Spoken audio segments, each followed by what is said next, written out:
gardening vlog. This is the first video that I'm making, and as you can see, my garden is nothing, nada. We have pulled everything out. I don't know if you can kind of tell. Back in the corner, you can see is my compost area. We have some treelings cut from the trees out front, and we are going to make a teepee from those. That is a project of ours. Actually, we have, let's see if I can get them, some strawberries from last year. There's a little bit of dirt on them. And that is what our garden consists of right now. But not for long, because I decided that, let's see if I can get some lighting. I decided to make a gardening vlog this year. I garden every year. Every year's 31, and I've been probably doing gardens for like 10 years. Now, some of them have been complete and utter failures. And then last year, I had an amazing garden. This whole thing was filled with vegetables, broccoli, cauliflower.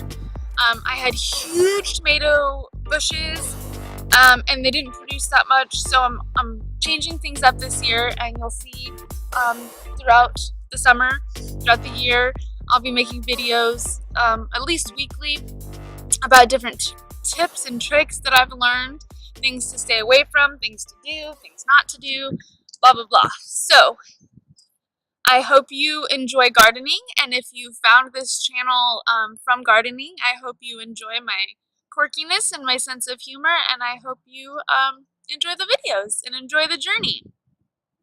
So in today's video, I wanted to show you what we're starting with. Bare nothing. I've picked, there was some weeds that started to grow, and I've kind of picked them up, and I still need to rototiller, which I've never rototilled before. I just it's kind of an expensive thing to do, so I've never done it, but this year there's a lot of crabgrass that has grown and started, and it's really deep, and I don't feel like dealing with crabgrass in my garden, so I'm going to rototill it.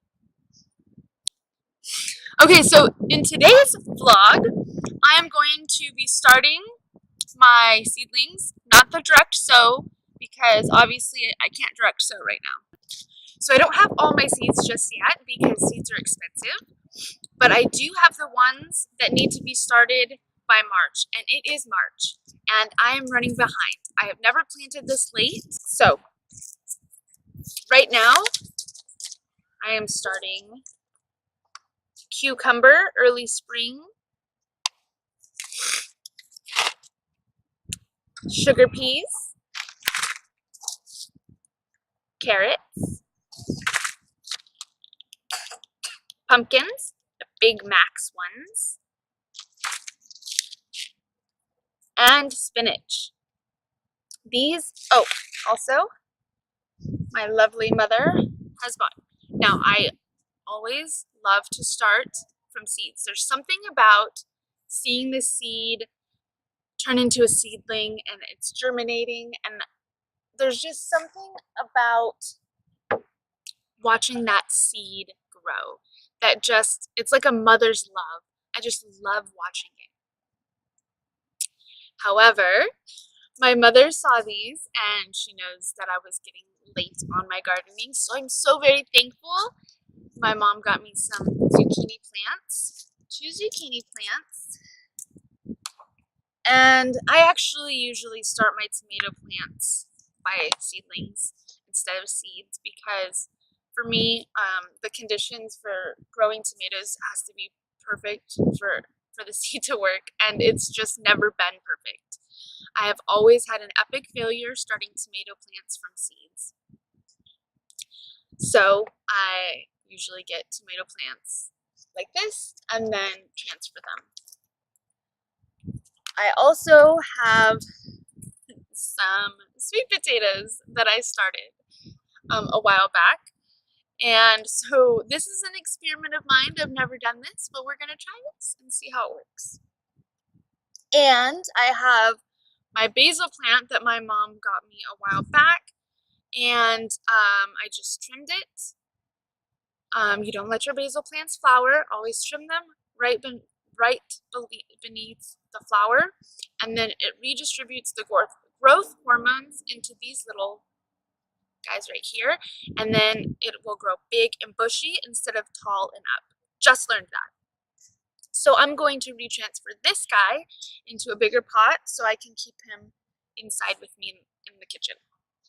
So let's get started. So I just got this natural and organic seed starting mix from Jiffy. I got it at Walmart. This is just what I'm going to use to start them, and I start them in these. So in the past I've used eggshells, and basically what you do is you start your seed, you put a little bit of soil in the eggshell, and then when it turns into a seedling and it's ready to go outside, then you just kind of break the eggshell on the bottom and put it right in your soil, in your dirt. That way, the roots don't go into shock when you transfer them. The roots will break the eggshell the rest of the way, and it gives nutrients to the plant as it's growing. So that's what I've done in the past. But this year, I decided to try this, which are little biodegradable. They're $2.50 for, I think, 4 or 5 of them in a pack at Walmart in the garden center. They're biodegradable. They have holes. Make sure everything, when you're planting plants, always make sure there's a hole in the bottom, like these ones, there's holes for drainage. Otherwise, your roots will get moldy and mildewy. Not good. So these are biodegradable. So same concept. You put your soil in here, put your seed, and then when it's ready to go out in the garden, you just cut it and then put it however far apart you're supposed to go per plant. And then I think what I might do is I might kind of break it up a little bit more, but they're biodegradable. So then the roots will come out and your plant will flourish. So we're going to try that this year and see how that works. Okay, so I'm going to start. This is serious. My baby. Huh. You going to stay out of my garden this year? Actually, we are thinking about putting a fence up this year because Sirius likes to eat the vegetables, which is totally fine, except for he eats the ones that I'm waiting for. Huh. You always eat the vegetables that I'm like so excited. I'm like, I'm not going to pick it till tomorrow or the next day. And then he gets it before me. Alex, put that down. Alex, you're going to get hurt. Okay, so I have a lot to do with just a little bit of soil. So I'm going to start with these to make sure these are done and good first.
Okay, so now that all the dirt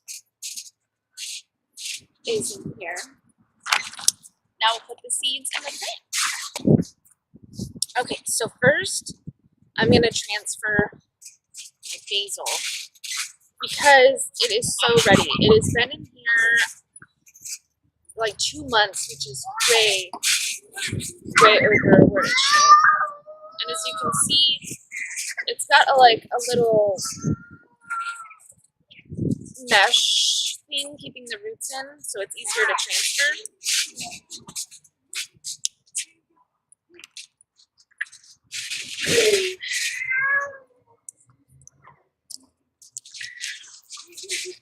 The key is the least amount of trauma to the plant as possible, because plants go into shock if you take them out of their environment and put them in a new environment.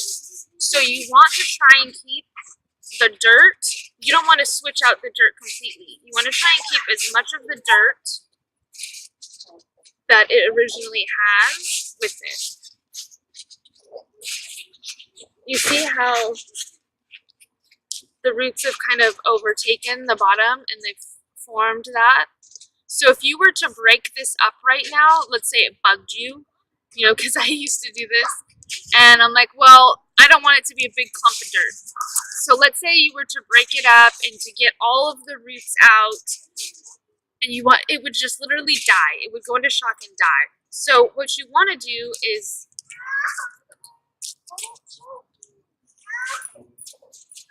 you kind of want to massage it.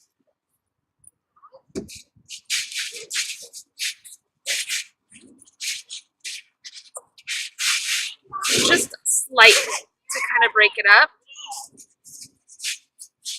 without actually doing damage.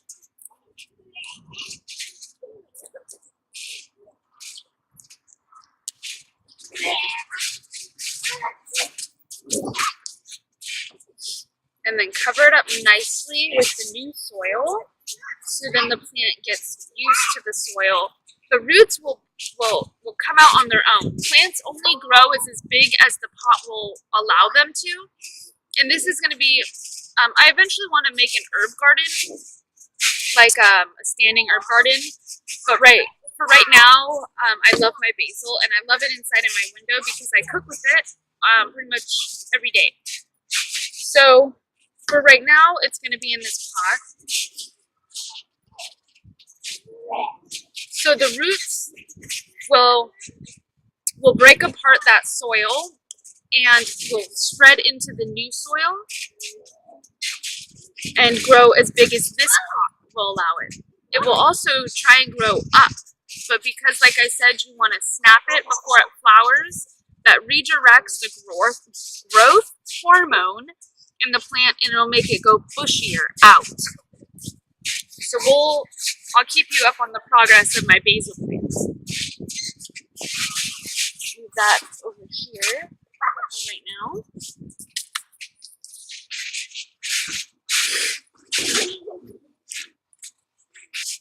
I think I want to wait.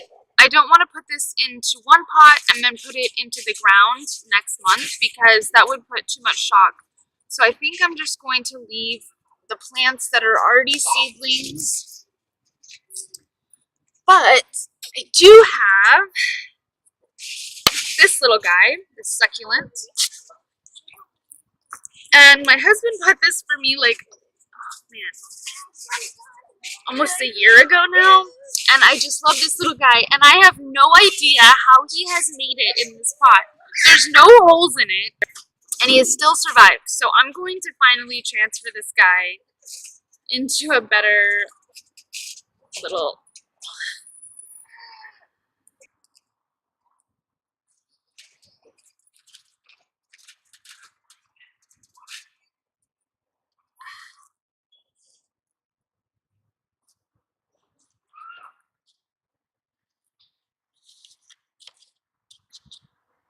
And there you go. And that guy will grow big and strong.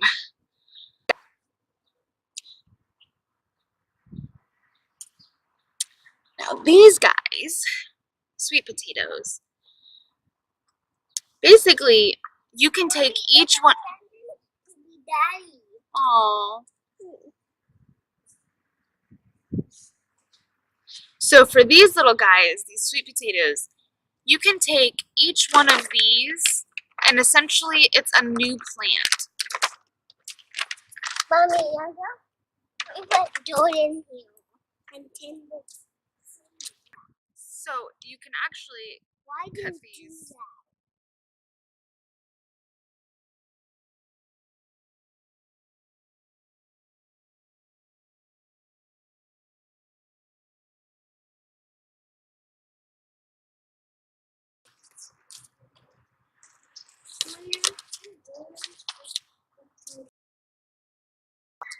So another thing that I wanted to touch base on, which I feel is very, very important, is the question of organic seeds versus GMO seeds. Now, a lot of people will say there's huge benefits to having genetically modified seeds because they produce more, they're more weather resistant, there's more variations.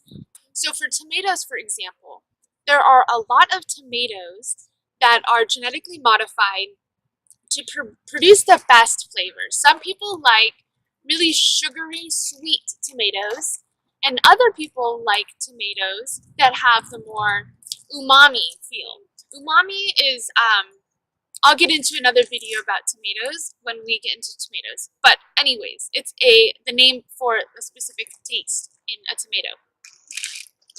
And these different tastes are brought together to make this perfect tomato, right? Well, that is genetically modifying the tomato, which is all said and good, but that means that the plant has been genetically modified.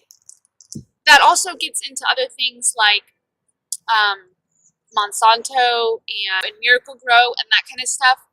I use all organic everything, organic seeds, organic dirt. So as far as pest control, I use organic. I don't use chemical anything in my garden because if you think about that, that's in your food, right? And then from your food, that's going into your body. And your stomach and your intestines are absorbing those chemicals, even though they say there's no effect or little effect or the side effects aren't known or whatever. If you wouldn't go and drink a gallon of that chemical, then why would you put it on your food? Because that's what you're doing, is you're putting it in your food for you to turn around and ingest. And that just isn't what I want for my family. Okay, just touch it. The whole reason why I'm gardening, aside from loving nature and loving creating my own babies, is to provide a healthy meal for my family. A healthy garden that hasn't been treated with chemicals, that I know what's been put in it, that I know what my family is getting, what nutrients my family is getting. Okay, so for that reason, everything you see through this entire vlog is going to be organic and non-GMO. Includes all my seeds. I specifically got the non-GMO seeds. I just want to address that before we get too far into it.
Okay, so I had to take a little break for dinner, but I brought all my babies inside, and my plants too, and I got them set up. But I wanted to show you one common mistake that gardeners make, and how I've learned to correct that mistake over the years, is we are taught that seeds plus soil plus water plus sun equals plants, right? But the misconception is yes, seeds need water. But people seem to overwater their seeds, and I have been there so many times. So, without drowning your seeds, you need to give them the H2O that they need. So, what I do is when I am first starting out, instead of taking them in the hose and just spraying them down with the hose, I bring them inside. Well, they're going to stay for maybe 2 weeks. And it's kind of a weird setup. I'm going to be getting these into the ground sooner over here. But see, I've got my little the little things over here, the cartons, and then up here on the windowsill. So I put the ones that need the most direct sunlight up here, the pumpkins, peas, sunflowers, and cucumbers. And then carrots like a lot of sun too, but I didn't have room, so they're going to go down here. And then spinach does not like direct sunlight. It will burn the leaves. So I put it over here, and then what I'm going to do, because this takes up more room than last year when I did this, I didn't use these cartons, so I had a lot more room. So what I'm going to do actually is every day I will switch this one to here, this one to here, this one to here, this one to here, and this one, you know what I mean? So they'll each be getting a rotating amount of sun so they can grow and thrive, and then 2 days they're spending down here with a little bit of shade and indirect sunlight. And this is a west-facing window, so that means they get sun in the afternoon and direct sunlight after 4, which is really good because, yeah, they're inside in glass, but they're not going to burn as little seedlings. So here is how I water them to start.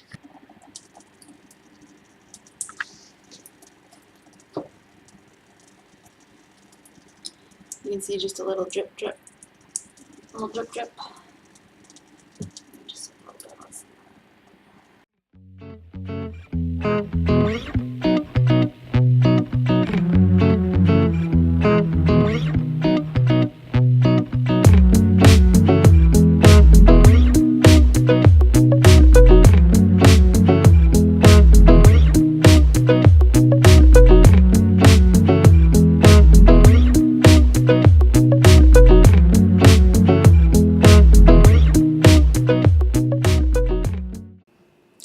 So that is it. Thank you for watching my first video in my garden vlog, and if you enjoyed this video, please hit the thumbs up button. And if you're interested in seeing more videos of my garden or other things such as homeschooling or spirituality or energy or anything like that, then go ahead and subscribe to our channel. We are a really fun, upbeat family, and we would love for you to follow us on our journey. So I hope you have a wonderful day, and we love you. Bye!